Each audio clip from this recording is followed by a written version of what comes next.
અમરેલી જિલ્લામાં ચોમાસા પહેલા ફાયર સુવિધા સજ્જ થઈ ગઈ છે। કોઈ વ્યક્તિ નદી, પૂર કે દરિયામાં ડૂબશે તો બોટ અંડરગ્રાઉન્ડ કેમેરા સાથે મદદ કરવા માટે પહોંચી વળશે। મળતી માહિતી મુજબ અમરેલી જિલ્લામાં ચોમાસાની ઋતુમાં નદીઓમાં પૂર આવવાના કારણે ગ્રામ્ય વિસ્તારમાં પાણી ઘૂસી જવાની ઘટનાઓ લગભગ દર વર્ષે બને છે।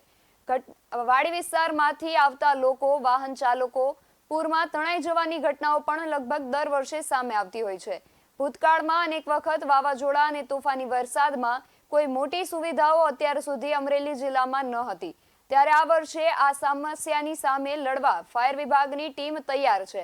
આવનારા ચોમાસાની ઋતુના ભાગરૂપે Gujarat state fire prevention service દ્વારા અમરેલી જિલ્લાના હેડક્વાર્ટર ખાતે ઘણા બધા ઇક્વિપમેન્ટ આપવામાં આવતા અનેક મોટી સુવિધાઓ ઊભી કરવામાં આવી છે। અમરેલી જિલ્લાની ભૌગોલિક પરિસ્થિતિને સહેલાઈથી પહોંચી વળવા માટે રેસ્ક્યુ ઇક્વિપમેન્ટ આપવામાં આવ્યા છે, જેમાં under water camera, rescue boat, floating pump, rescue robot buoy, tent equipment જેવી મદદથી સરળતાથી રેસ્ક્યુ કરી શકાય છે। ત્યારે ચોમાસાની પૂર્વ તૈયારીના ભાગરૂપે અમરેલી શહેરમાં મોડી રાત્રે ઠેબી ડેમ ખાતે તમામ ઇક્વિપમેન્ટનું ટેસ્ટિંગ કરવામાં આવ્યું હતું, જે સુવિધાઓ પ્રથમ નિહાળવા અને નિરીક્ષણ કરવા માટે અમરેલી જિલ્લાના કલેક્ટર અજય દહિયા પહોંચ્યા હતા। તેઓ ફાયર ટીમ સાથે બોટમાં ઠેબી ડેમની અંદર પહોંચ્યા હતા અને કઈ રીતે અમરેલી જિલ્લા ફાયર ટીમ ભૌગોલિક પરિસ્થિતિને પહોંચી વળવા માટે કામગીરી કરશે અને ઇક્વિપમેન્ટ કઈ રીતે કામ કરે છે તેનું નિરીક્ષણ જાતે કર્યું હતું। અજય દહિયાએ Amreli fire officer HC Gadhvi અને તેમની ટીમની કામગીરીને સુવિધાઓને બિરદાવી હતી। અમરેલી જિલ્લાને અત્યાર સુધી ચોમાસામાં પૂર, નદીઓમાં ડૂબી જવાની ઘટનાઓ વખતે કોઈ સુવિધા હતી નહીં। ઘણા લાંબા સમય બાદ ચોમાસાની ઋતુમાં જેની મદદની જરૂર હોય તે સુવિધા રાજ્ય સરકાર દ્વારા આપવામાં આવી છે। અમરેલી ફાયર ટીમ લોકોનું રેસ્ક્યુ કરવા માટે આ વર્ષે સક્ષમ રહેશે। અમરેલીની ફાયરના સાધનોમાં વધુ વધારો થયો છે। ચોમાસામાં પૂર, નદી નાળામાં, દરિયામાં કોઈ અકસ્માતે પડી જશે તો તેની સામે લડવા આ ટીમ સુવિધાઓ સાથે લડી લોકોને બચાવવા માટે મોટી કામગીરી કરવા માટે હવે અમરેલીની ફાયર ટીમ સક્ષમ છે। ડેમો કરી કલેક્ટર સમક્ષ સુવિધા મૂકવામાં આવી હતી। સૌરાષ્ટ્રમાં ચોમાસાની ઋતુમાં સૌથી પહેલા અને વધુ પડતી ઘટનાઓ સામે આવે છે।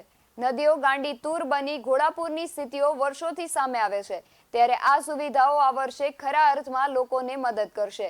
જાણીએ વધુ વિગત।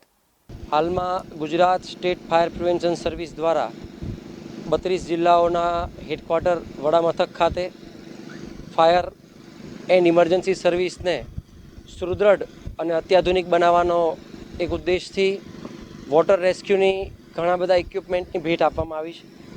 હાલના તબક્કે અમરેલી શહેર ખાતે માન કંપનીના ટેન્ટથી લઈ રોબોટ કે જે 1 કિલોમીટરની રેન્જ સુધીની અંદર કોઈ પણ ડૂબતા વ્યક્તિને બચાવવા માટે કાર્ય કરી શકે, ત્યારબાદ અંડર વોટર કેમેરા કે જેના દ્વારા અમારે સર્ચિંગનું કોઈ પણ પ્રકારનું કામ છે કે જે અમે શુદ્ધ પાણીની અંદર ક્યાંય પણ અમને લાગતું હોય કે જ્યાં કોઈ વ્યક્તિ ડૂબેલો છે કે એવા વ્યક્તિઓને શોધખોળ કરવાની છે તો એ જગ્યા પર શોધખોળ કરવા માટે અંડર વોટર કેમેરા, તેના બાદ ફ્લોટિંગ પંપ। ઘણી બધી જંગલીય વિસ્તારની અંદર આગ લાગે ત્યારે અમારે સૌથી વધારે તકલીફ પડતી હોય છે કે જ્યારે અમારે પાણી ભરવા માટે ઘણા દૂર દૂર અંતર કાપવા પડતા હોય છે, તો આ અંતર ન કાપવા પડે એની માટે થઈ અને આજુબાજુના નદી, નાળા, તળાવ, સરોવર જેવી જગ્યાઓની અંદર આ ફ્લોટિંગ પંપના માધ્યમથી અમે પાણીનું સક્શન કરી અને અમારા ફાયર ટેન્ડરની સુધી પહોંચાડી શકીએ એવી સુવિધાઓ ઉપલબ્ધ થઈ છે। ત્યારબાદ આવનારા ચોમાસાને ધ્યાનમાં રાખીને અને વોટર રેસ્ક્યુ કરવાની જરૂર પડે તો તેવા સમયે રેસ્ક્યુ બોટ, ફાઇબરની રેસ્ક્યુ બોટ પણ અમને આજે ગુજરાત સ્ટેટ ફાયર પ્રિવેન્શન સર્વિસથી આપવામાં આવેલી છે। આજે આ તમામ સાધનોનું ચેકિંગ અને આવનારા ચોમાસાના પૂર્વ તૈયારીના ભાગરૂપે અમે આયોજન કરવામાં આવેલું હતું અને આ સમગ્ર આયોજનની અંદર આ તમામ પ્રકારના સાધનોને ઉપયોગમાં લઈ અને કેવી રીતે તેનો ઉપયોગ કરાય તેની અમારા ઇન સર્વિસ સ્ટાફને અને ટ્રેનિંગ સ્ટાફને આ ટ્રેનિંગ આપવામાં આવી હતી।